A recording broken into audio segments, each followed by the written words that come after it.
There are TV shows, and then there are shows that somehow reach right through the screen and grab you by the heart. Little House on the Prairie is the second kind. For 9 seasons, it made us laugh, made us ugly cry into our throw pillows, and made us genuinely believe that a family living in a wooden shack on the Kansas prairie was the most beautiful thing in the world. But here's the question that keeps bringing us back. Whatever happened to the people behind those beloved faces? Some of the answers will warm your soul. Others will absolutely break it. Hi, my name is Edward, and welcome to Screen Legends. Melissa Gilbert, Laura Ingalls, the heart of the whole show. You better name this one Pat. He's a boy. The girl with the braids, the boundless energy, and a laugh that could light up the entire frontier. Melissa Gilbert was born on May 8, 1964, in Los Angeles, California. She played the character of Laura Ingalls, our beloved half pint, when she was just 10 years old in 1974. 10 years old, people. Most of us at 10 were struggling to remember our multiplication tables. Melissa was carrying a primetime drama series, and she carried it beautifully. From the moment she came sprinting over that iconic hillside in the opening credits, tumbling, laughing, completely carefree, she owned every single viewer's heart. Laura Ingalls was scrappy and stubborn and fiercely loyal, and so much of that felt like it was simply Melissa herself showing up on screen. You cannot fake that kind of authenticity. What many fans may not know is just how complicated life became for Melissa once the cameras stopped rolling. She has spoken openly and courageously over the years about the personal struggles she faced after growing up in the spotlight. Battles with self-image, with substances, with the enormous pressure of being America's sweetheart before she was old enough to fully understand what that even meant. It takes real guts to be that honest, and it only made her more beloved, not less. But here is the good news, and it is genuinely great news. Melissa Gilbert today, in 2026, is 62 years old, and by all accounts she is thriving. She has found a quieter, more grounded life, and has spoken warmly about embracing simplicity, which honestly feels very on brand for someone who spent her formative years pretending to live in a log cabin. She remains deeply connected to the Little House legacy and continues to be one of its most passionate ambassadors. Half pint, you have aged like fine prairie wine. Michael Landon, Charles Ingalls. Now, I have to be honest with you. This is the one that still stings, even after all these years, even knowing how the story ends. Michael Landon was born Eugene Maurice Orowitz on October the 31st, 1936, in Forest Hills, a neighborhood in Queens, New York. He played the beloved Charles Ingalls, Pa, when he was 38 years old in 1974. And if you grew up watching this show, Pa Ingalls was not just a TV dad. He was the TV dad, the gold standard, the measuring stick against which all fictional fathers would forever be measured and found slightly lacking. What made Michael Landon so extraordinary was not just the warmth he brought to the role. It was the fact that he was also the creative engine behind the entire production. He wrote episodes, he directed, he produced. The man was relentlessly, almost superhumanly driven. There is a reason Little House felt so cohesive, so emotionally intelligent, so different from anything else on television at the time. The enormous part of that was Michael Landon's vision and his absolute refusal to let it be anything less than exceptional. Off-screen, Landon's life was complicated in the way that many larger-than-life figures' lives tend to be. Multiple marriages, a sprawling family, the constant glare of public attention. But by every account, his devotion to the children in his life, both on-screen and off, was completely genuine. Sadly, on July 1st, 1991, Michael Landon passed away from pancreatic cancer in Malibu, California. He was just 54 years old. The world found out he was ill in April of that year, and he was gone by the summer. It happened so fast. He faced it publicly and with extraordinary grace and dignity, appearing on The Tonight Show just weeks before his passing to speak directly to his fans. There was not a dry eye in the country. There still isn't. Pa Ingalls, Michael Landon, was one of a kind, and we will simply never see his like again. Karen Grassle, Caroline Ingalls. And you and the children are my family. Every great pa needs an equally great ma, and Karen Grassle was absolutely that. Karen Grassle was born on February 25, 1942, in Berkeley, California. She played the steadfast, endlessly patient, quietly strong Caroline Ingalls, Ma, when she was 32 years old in 1974. Here is something I find genuinely fascinating about Karen Grassle. Before landing the role of Ma Ingalls, she had trained seriously as a classical stage actress. She studied in London at RADA, the Royal Academy of Dramatic Art, one of the most prestigious acting schools in the world. So this woman came fully loaded with serious theatrical chops, and then channeled all of that training into making a pioneer mother feel completely, utterly real. Every raised eyebrow at Pa's latest scheme, every quiet moment of faith, every time she held that family together through sheer force of dignified composure, that was craft at work. Karen has also been refreshingly candid in recent years about her experiences on the show, discussing the realities of working in Hollywood during that era with honesty and thoughtfulness. She wrote a memoir, Bright Lights, Prairie Dust, that gave fans a genuinely illuminating look behind the calico curtain. And here is the wonderful news. As of 2026, Karen Grassle is 84 years old and living happily. Ma Ingalls is still with us, and honestly, does that not feel exactly right? This woman has the energy and the spirit of someone who could absolutely survive a prairie winter. We love you, Karen. One of the most rewarding gifts I could get.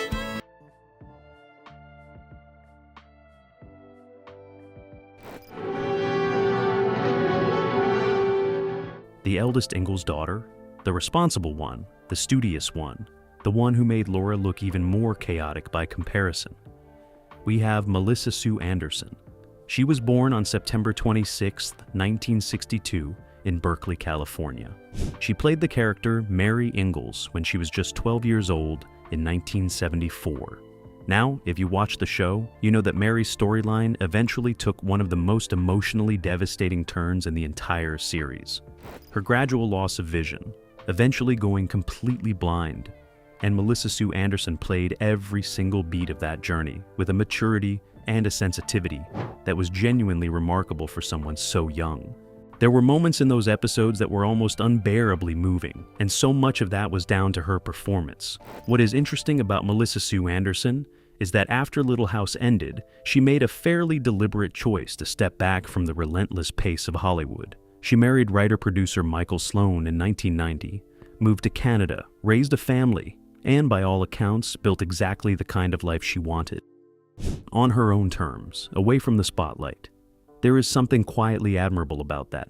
Not everyone needs to be famous forever. In 2026, Melissa Sue Anderson is 63 years old, and she is doing wonderfully. She does not always seek out the limelight, but when she does appear at Little House reunions or fan events, she is received with the enormous warmth and love she absolutely deserves. Once Mary Ingalls, always Mary Ingalls.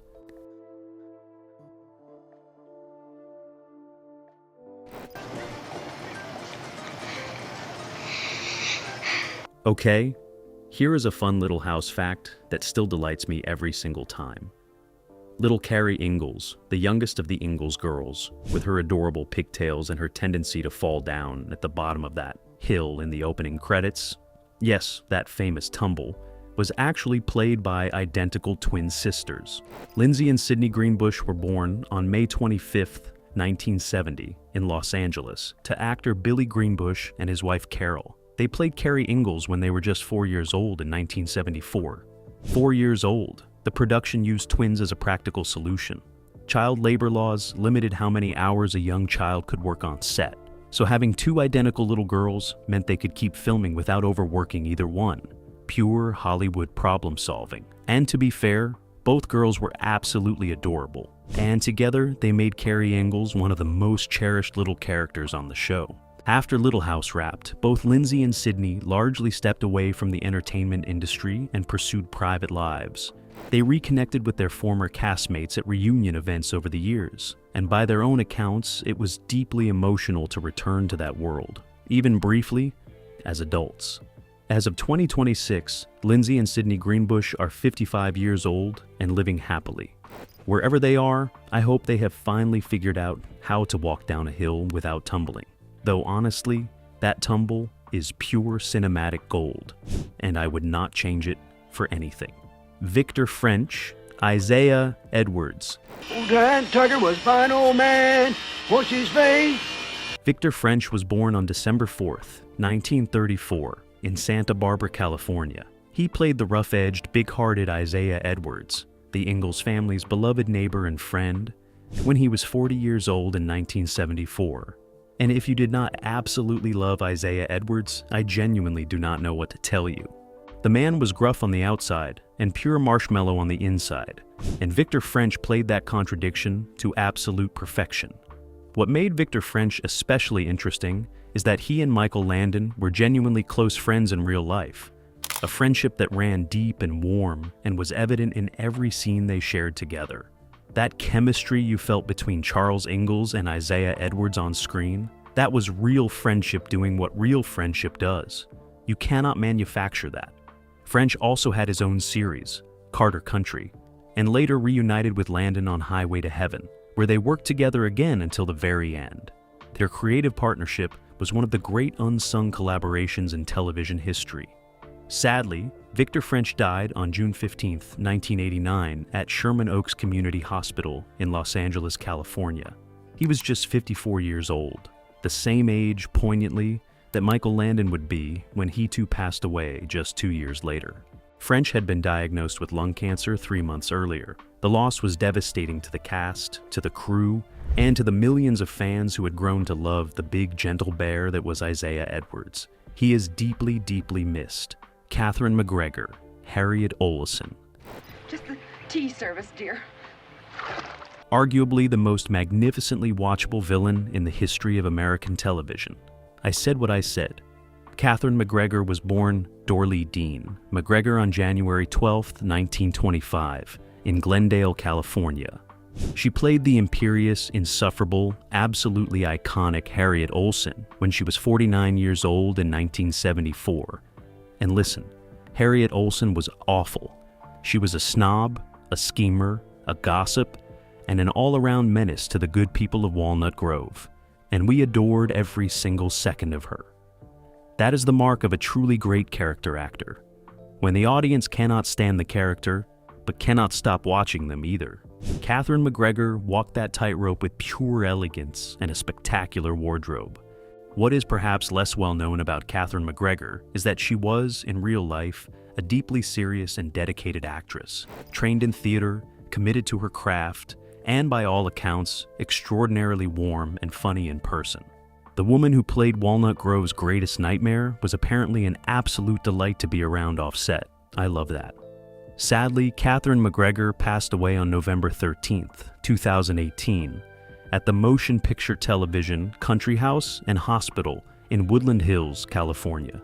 She was 93 years old, and even in that, she managed to be extraordinary, living a long and full life that stretched nearly a century. Mrs. Olsen would have approved of such an impressive number. Rest in absolute peace, Catherine. You were one of the greats. Richard Bull, Nels Olesen. French perfume. Very impractical, but very romantic. If Harriet Olsen was the storm, Nels Olsen was the long-suffering, eternally patient eye of it. Richard Bull was born on June 26, 1924, in Zion, Illinois. He played the gentle, good-natured Nels Olsen, owner of the Mercantile and husband to the aforementioned hurricane. When he was 50 years old in 1974, Richard Bull brought something genuinely invaluable to Little House on the Prairie. In a show full of grand emotions and dramatic storylines, he was the quiet, steady, consistently human presence at the center of the Olsen household. Every beleaguered sigh, every helpless shrug, every gentle attempt to rein in Harriet before she destroyed another social occasion. He played it all with a warmth and a comedic timing that made Nels Olsen one of the most quietly beloved characters in the entire series. He was the patron saint of husbands everywhere who were just trying to get through the day. Off-screen, Richard Bull was known as a gracious, kind, and deeply professional actor who was beloved by his colleagues. He was everything Nels Olsen was, it seems, without the difficult wife. Sadly, Richard Bull passed away on February 3rd, 2014, from pneumonia at the Motion Picture Television Country House and Hospital in Calabasas, California. He was 89 years old, a long, well-lived life, and one that touched many people both on screen and off. Rest easy, Nels. You put up with more than any man should ever have to, and you did it with a smile. Allison Arngrim, Nellie Oleson. I feel dizzy, Laura. Take my pillow away so I can lie back. If Catherine McGregor was the queen of the screen villains, then Allison Arngrim was absolutely the crown princess. Allison Arngrim was born on January 18, 1962, in New York City. She played the spectacularly hateful Nellie Oleson, apple of Harriet's eye, tormentor of Laura Ingalls, and the character viewers most loved to despise, when she was just 12 years old in 1974. Here is the thing about Nellie Oleson. She was mean, she was vain, she was manipulative. She tattled, she schemed, she tossed her perfect blonde ringlets with the energy of someone who had been personally wronged by the concept of fairness. And Allison Arngrim played every bit of it with a gleeful, committed ferocity that was extraordinary for a 12-year-old. Honestly, it was extraordinary for an actress of any age. What I find so genuinely moving about Allison Arngrim's story is the contrast between the character she played and the person she truly is. She has become one of the most outspoken and passionate advocates for children's rights and HIV/AIDS awareness in Hollywood, writing a best-selling memoir, Confessions of a Prairie Bitch, touring as a comedian, and using her platform to fight hard for causes that matter. Nellie Oleson would have never done any of that. But Allison Arngrim has, and she has done it brilliantly. As of 2026, Allison Arngrim is 64 years old and living wonderfully. She remains one of the most engaged and beloved members of the Little House alumni community. If you ever get the chance to see her speak or perform live, do it. Nellie would not approve. Go anyway. We're going to make red beans and rice. We have celery. I have already chopped off some onion. You're the bouncer here, ain't you? Why don't you get to bouncing? Now, here is an entry that requires a small explanation for younger viewers, because Merlin Olsen was not just an actor. He was a genuine American sports legend before he ever set foot on the Little House set. Merlin Olsen was born on September 15, 1940, in Logan, Utah. He played the kind, powerful, gentle giant Jonathan Garvey when he was 37 years old in 1977, joining the show in its third season.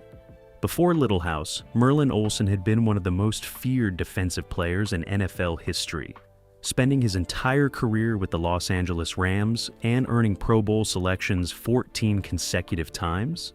14.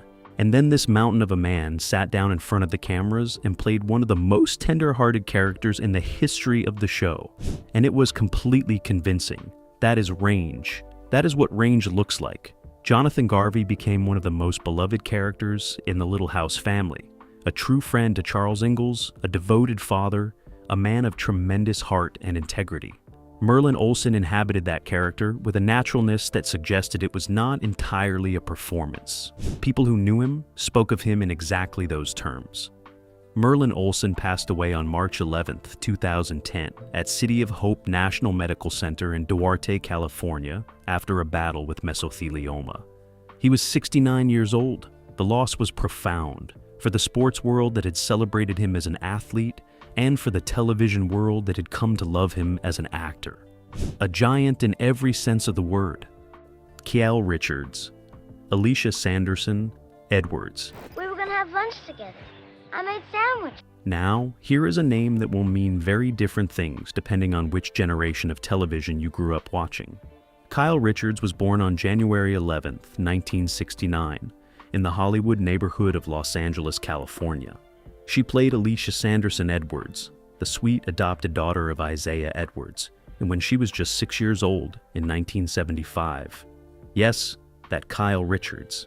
The same Kyle Richards who would go on to become one of the most recognizable faces of the Real Housewives of Beverly Hills.